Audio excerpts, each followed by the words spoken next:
Hello everyone, welcome to my YouTube channel. आज बात करेंगे बहुत ही इंटरेस्टिंग और बहुत ही इम्पॉर्टेंट टॉपिक के बारे में, जिसका नाम है electrochemistry. Electro stands for electricity and chemistry stands for chemicals. तो इलेक्ट्रोकेमिस्ट्री एक ऐसी ब्रांच है जहाँ पर हम इलेक्ट्रिसिटी प्रोड्यूस करेंगे कोई स्पॉन्टेनियस केमिकल रिएक्शन से, और इलेक्ट्रिकल एनर्जी का यूज़ करेंगे किसी नॉन स्पॉन्टेनियस रिएक्शन को करवाने के लिए। मतलब स्पॉन्टेनियस रिएक्शन क्या होती है? जो रिएक्शन खुद ब खुद हो रही है, जो रिएक्शन खुद हो रही है उसमें क्या होगा, कुछ एनर्जी रिलीज होगी in the forms of chemical energy. उस केमिकल एनर्जी का यूज़ करके हम इलेक्ट्रिसिटी प्रोड्यूस करेंगे। और जो रिएक्शन खुद ब खुद नहीं हो रही, that is called non spontaneous reaction, उन रिएक्शन को करवाने के लिए हम क्या यूज़ करेंगे? इलेक्ट्रिकल एनर्जी का यूज़ करेंगे। ये जो सब्जेक्ट है आपके पास इलेक्ट्रोकेमिस्ट्री, ये बहुत ही ज़्यादा इम्पॉर्टेंट है, थियोरेटिकल पॉइंट ऑफ व्यू से भी, प्रैक्टिकल पॉइंट ऑफ व्यू से भी। एक जो लार्ज वैरायटी ऑफ मेटल्स हो गए आपके पास, सोडियम हाइड्रोक्साइड हो गया, क्लोरीन हो गया, फ्लोरीन हो गया, ये बहुत सारे केमिकल्स आप किसकी हेल्प से निकालते हैं? इन्हीं इलेक्ट्रोकेमिकल मैथड्स की हेल्प से। जब घरों में बैटरीज देखते हैं या फ्यूल सेल्स हैं, उनका काम क्या है कि जो केमिकल एनर्जी है उसको कन्वर्ट करते हैं इलेक्ट्रिकल एनर्जी में, और ये बहुत सारे मेजर डिवाइसेस में भी ये काम करते हैं। तो जो रिएक्शन आपके पास इलेक्ट्रोकेमिकली हो रही हैं, पहली चीज़ तो वो बहुत ही एनर्जी एफिशिएंट है, दूसरी चीज़ वो पॉल्यूशन ही बहुत कम क्रिएट करती हैं। इसलिए ये एक बहुत ही इको फ्रेंडली तरीका है नई टेक्नोलॉजीज़ को इम्पोर्ट करने का। तो सेंसरी सिग्नल्स का जो ट्रांसमिशन है सेल से ब्रेन में, या फिर आपके पास जो सेल्स के बीच में आपस में कम्युनिकेशन है, ये भी सारे किस चीज़ पे बेस्ड है? इसी इलेक्ट्रोकेमिस्ट्री पे ही बेस्ड है। इसलिए इलेक्ट्रोकेमिस्ट्री एक बहुत ही वास्ट टॉपिक है, बट यहाँ पर हम कुछ एक कॉन्सेप्ट इसके स्टडी करने वाले हैं। तो सबसे पहला कॉन्सेप्ट है हमारे पास इलेक्ट्रोकेमिकल सेल्स। इलेक्ट्रोकेमिकल सेल क्या होते हैं? दो टाइप के होते हैं, एक होता है इलेक्ट्रोलिटिक सेल और एक होता है हमारे पास गैल्वेनिक सेल। अब इन दोनों सेल का काम क्या होता है? इलेक्ट्रोलिटिक सेल जो है वो इलेक्ट्रिकल एनर्जी को केमिकल एनर्जी में कन्वर्ट करेगा, और जो गैल्वेनिक सेल है वो केमिकल एनर्जी को इलेक्ट्रिकल एनर्जी में कन्वर्ट करता है। मतलब इलेक्ट्रोलिटिक इलेक्ट्रिकल एनर्जी को केमिकल एनर्जी में कन्वर्ट कर रहा है। दैट मीन्स आपके पास एक कोई नॉन स्पॉन्टेनियस रिएक्शन है जो खुद ब खुद रिएक्शन नहीं हो रही, उस टाइम पे हम इलेक्ट्रिकल एनर्जी का यूज़ करेंगे और उस रिएक्शन को करवाएंगे। गैल्वेनिक सेल क्या करेगा? एक ऐसी रिएक्शन इसमें इंक्लूड होगी जो खुद ब खुद हो रही है, उस टाइम पे केमिकल एनर्जी रिलीज हो रही होगी, उस केमिकल एनर्जी को हम इलेक्ट्रिकल एनर्जी में कन्वर्ट करवाएंगे। याद कैसे रख सकते हो? बहुत ही सिंपल है, ये है इलेक्ट्रोलिटिक, दैट इज इलेक्ट्रिसिटी से स्टार्ट हो रहा है, कुछ वर्ड इलेक्ट्रो से स्टार्ट हो रहा है, तो यहाँ से इलेक्ट्रिकल एनर्जी आएगी। क्लियर? तो इलेक्ट्रोलिटिक सेल्स क्या करेंगे? इलेक्ट्रिकल एनर्जी को केमिकल एनर्जी में कन्वर्ट कर रहे हैं, और गैल्वेनिक सेल्स क्या कर रहे हैं? केमिकल एनर्जी को इलेक्ट्रिकल एनर्जी में कन्वर्ट कर रहे हैं। अब यहाँ हम एक सेल पढ़ने वाले हैं जिसका नाम है डेनियल सेल। एक टिपिकल गैल्वेनिक सेल है आपके पास।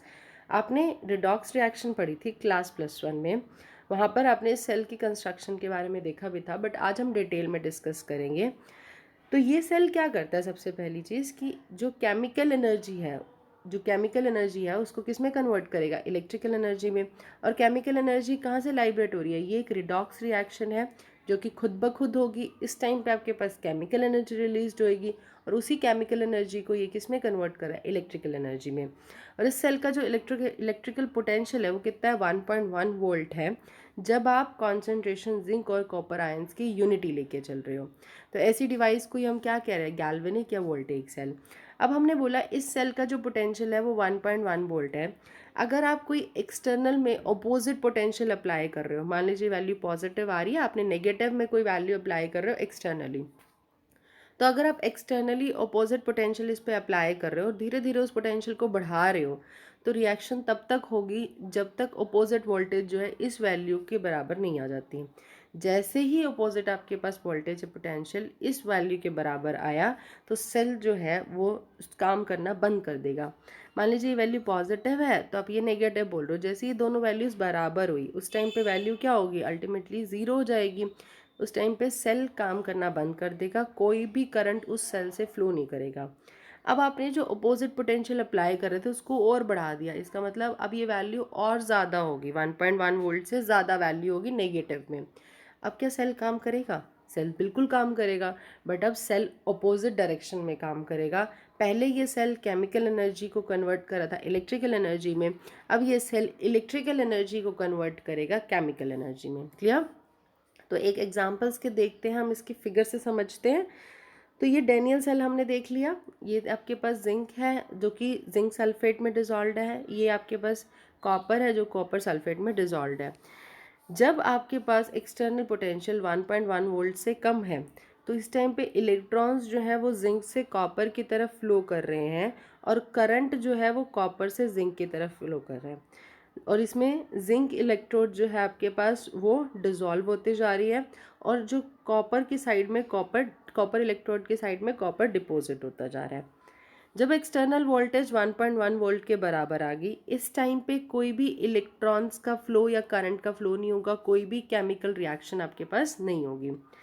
थर्ड केस आपके पास, जब एक्सटर्नल पोटेंशियल आपने 1.1 वोल्ट से ज़्यादा कर दिया, उस टाइम पे क्या होगा, पहले इलेक्ट्रॉन फ्लो कर रहे थे जिंक से कॉपर की तरफ, अब इलेक्ट्रॉन फ्लो करेंगे कॉपर से जिंक की तरफ, और पहले करंट फ्लो कर रहा था कॉपर से जिंक की तरफ, अब जो करंट है वो फ्लो करेगा from zinc to copper.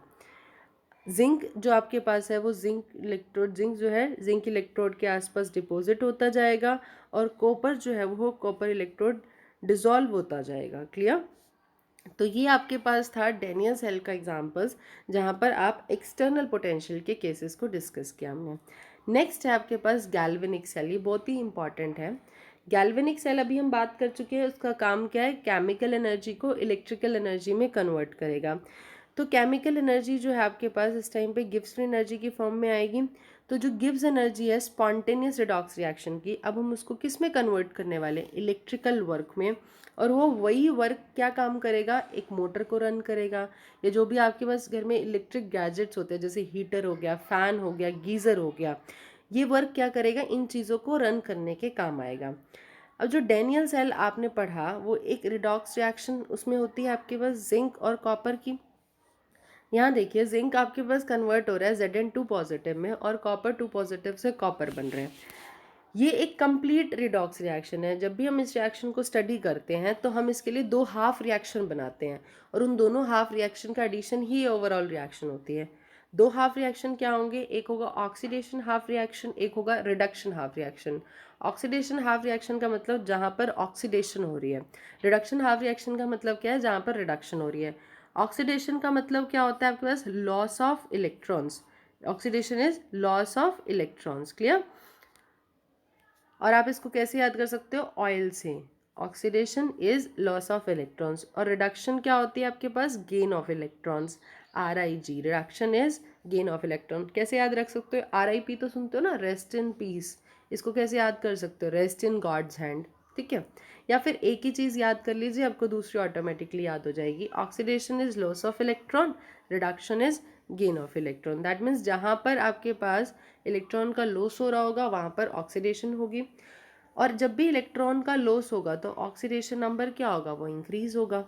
Reduction क्या है आपके पास, गेन ऑफ इलेक्ट्रॉन, तो जहाँ पे रिडक्शन हो रही होगी वहाँ पर ऑक्सीडेशन नंबर क्या हो रहा होगा।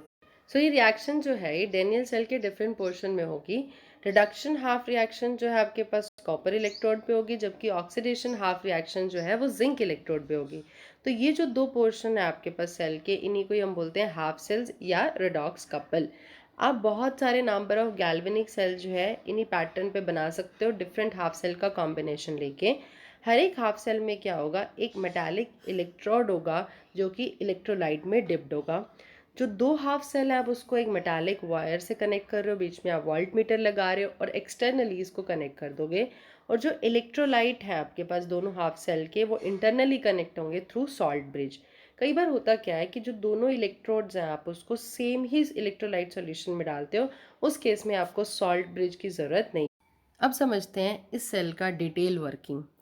आपके पास जिंक है और कॉपर का इलेक्ट्रोड है, वो डिजॉल्व है आपके पास एक इलेक्ट्रोलाइट में, ये जिंक सल्फेट हो गया, ये कॉपर सल्फेट हो गया। एक्सटर्नली ये कनेक्ट होंगे, इंटरनली ये सॉल्ट ब्रिज से कनेक्ट होंगे। अब हो क्या रहा है, जैसे ही जिंक आपके पास है इसने इलेक्ट्रॉन लूज़ किए, ये बन गया Zn2 पॉजिटिव प्लस 2 इलेक्ट्रॉन। ये इलेक्ट्रॉन गए आपके पास इस इलेक्ट्रोलिटिक सॉल्यूशन में और ये जो इलेक्ट्रॉन्स है यहाँ पर रह गए। That means with respect to solution ये क्या हो गया, नेगेटिवली चार्ज हो गया। कॉपर है कॉपर सल्फेट आपके पास सॉल्यूशन है, वहाँ पर कॉपर प्रेजेंट होगा 2 पॉजिटिव आयन की फॉर्म में, तो वहाँ से ये इलेक्ट्रॉन लेगा और कॉपर बना देगा जो कि यहाँ पर डिपॉजिट हो रहा है। That means with respect to solution ये क्या हो गया, पॉजिटिवली चार्ज हो गया। तो ये आपके पास नेगेटिवली चार्ज हो गया विद रिस्पेक्ट टू सॉल्यूशन, ये पॉजिटिवली चार्ज हो गया विद रिस्पेक्ट टू सॉल्यूशन। तो इनमें हाफ सेल्स में क्या होगा, एक पोटेंशियल डिफरेंस क्रिएट होगा, और उसी पोटेंशियल डिफरेंस को हम क्या बोलते हैं, इलेक्ट्रॉड पोटेंशियल। उसी पोटेंशियल को हम क्या बोल रहे हैं, इलेक्ट्रॉड पोटेंशियल। जब आपने आयंस की कॉन्सेंट्रेशन को यूनिटी माना तो उस टाइम पे इस इलेक्ट्रॉड पोटेंशियल को हम क्या बोलते हैं, स्टैंडर्ड इलेक्ट्रॉड पोटेंशियल। और IUPAC की कन्वेंशन के अकॉर्डिंग जितने भी हाफ सेल्स का आप इलेक्ट्रॉड पोटेंशियल लिख रहे हो उसको आप रिडक्शन पोटेंशियल के टर्म में बोलते हो। तो standard electrode potential is also known as standard reduction potential of different electrodes. Clear. अब ये तो हमें पता चल गया कि ये नेगेटिव हो गया, ये पॉजिटिव हो गया। अब ये नेगेटिव पॉजिटिव जो है आपके पास यहाँ पे तो चार्जेस का क्रिएशन हो गया, इन चार्जेस की वजह से भी क्या होगा, एक पोटेंशियल डेवलप होगा। अब इस पोटेंशियल को हम क्या बोलेंगे, सेल पोटेंशियल। सो जो पोटेंशियल आपके पास हाफ सेल्स के बीच में डेवलप्ड हो रहा है ड्यू टू इलेक्ट्रॉड और इलेक्ट्रोलाइट के चार्ज डिफरेंस की वजह से, उसको हम बोल रहे थे इलेक्ट्रॉड पोटेंशियल। और जो पोटेंशियल क्रिएट हो रहा है ड्यू टू आपके पास different charges of the electrodes, उसको हम क्या बोल रहे हैं, सेल पोटेंशियल बोल रहे हैं। क्लियर। तो आपके पास ये सेल पोटेंशियल क्रिएट हो गया, और इस सेल पोटेंशियल को हम मेज़र करते हैं वोल्ट्स में। अब इंटरनली हमने इसमें देखा, हमने सॉल्ट ब्रिज लगाया हुआ है। अभी सॉल्ट ब्रिज का काम क्या है, एक तो काम है कि ये इंटरनल सर्किट को कंप्लीट कर रहा है, दूसरा काम समझिए, जैसे ही आपके पास जिंक है उसने इलेक्ट्रॉन को लूज़ किया, ये बन गया zinc 2 positive ion plus 2 electron. ये जो जिंक 2 पॉजिटिव आयन है ये इसी इलेक्ट्रोलिटिक सॉल्यूशन में जाएगा। इस इलेक्ट्रोलिटिक सॉल्यूशन में आपके पास ऑलरेडी क्या है, जिंक सल्फेट है, जिंक 2 पॉजिटिव आयन इसमें जाया जा रहा है, तो क्या होगा, आपके पास पॉजिटिवली चार्ज स्पीशीज ज़्यादा होते जाएंगे।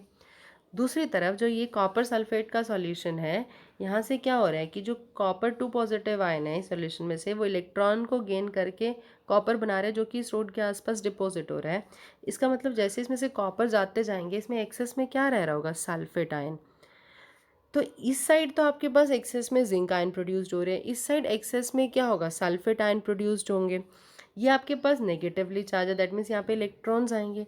तो थोड़ी देर बाद ये जो जिंक आपके पास जिंक आयन्स हैं, ये इसी इलेक्ट्रॉन को गेन करके जिंक में कन्वर्ट होते जाएंगे। तो सेल की जो वर्किंग है वो बिल्कुल ही स्टॉप हो जाएगी।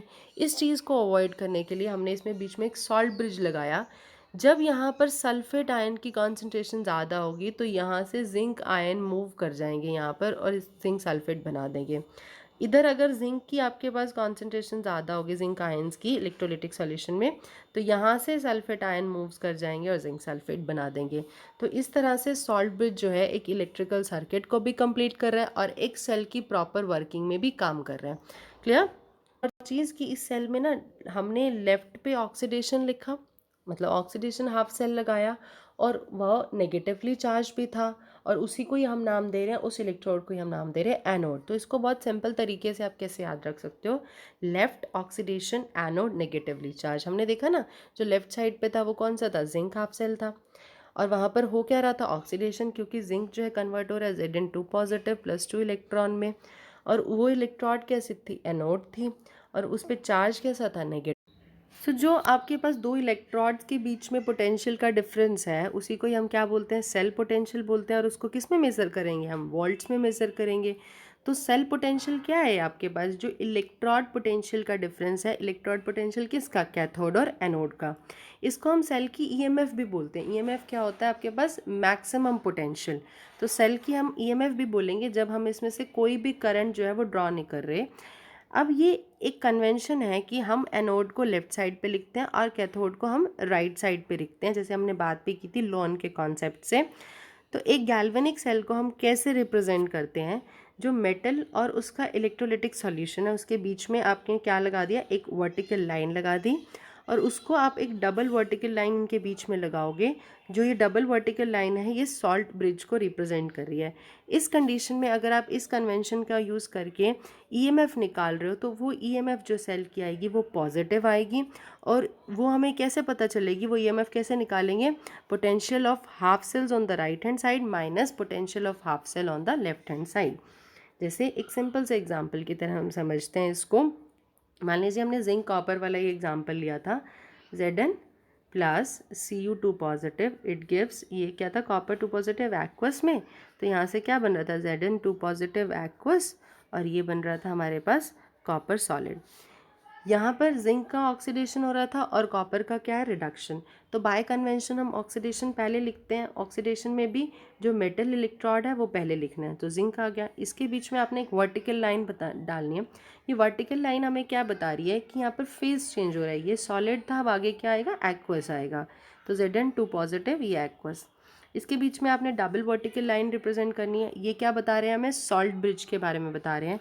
फिर आपने यहाँ पर आयंस लिखे ना, यहाँ पर भी आयंस लिखोगे, कॉपर 2 पॉजिटिव एक्वस, अगेन एक आपके पास एक वर्टिकल लाइन आएगी और ये कॉपर सॉलिड। ये प्रॉपर इसकी सेल रिप्रेजेंटेशन है। अगर इस सेल के लिए हम इसका सेल पोटेंशियल निकालते हैं तो वो किसके बराबर आएगा, राइट माइनस लेफ्ट। राइट का मतलब क्या है, रिडक्शन माइनस ऑक्सीडेशन। तो रिडक्शन किसकी हो रही थी, कॉपर 2 पॉजिटिव से कॉपर की, माइनस क्या करोगे आप, ई ऑफ Zn से Zn2 पॉजिटिव। क्लियर। अब इसका एक और टिपिकल केस से हम समझते हैं। हमने कॉपर और सिल्वर का एक सेल बनाया, उस टाइम पे हाफ सेल रिएक्शन क्या होगी, कॉपर पे आपके पास क्या हो रहा है, कॉपर की ऑक्सीडेशन स्टेट इंक्रीज हो रही है, दैट मीन्स ये क्या कर रहा होगा, ऑक्सीडेशन कर रहा होगा, इलेक्ट्रॉन का लॉस कर रहा होगा। तो कॉपर से कॉपर 2 पॉजिटिव प्लस इलेक्ट्रॉन बन गया। सिल्वर की ऑक्सीडेशन नंबर क्या हो रहा है, कम हो रहा है, दैट मीन्स यहाँ पर क्या हो रहा होगा, रिडक्शन हो रहा होगा। ये और ये कैसे बिहेव कर रहा है, ऐसा कैथोड।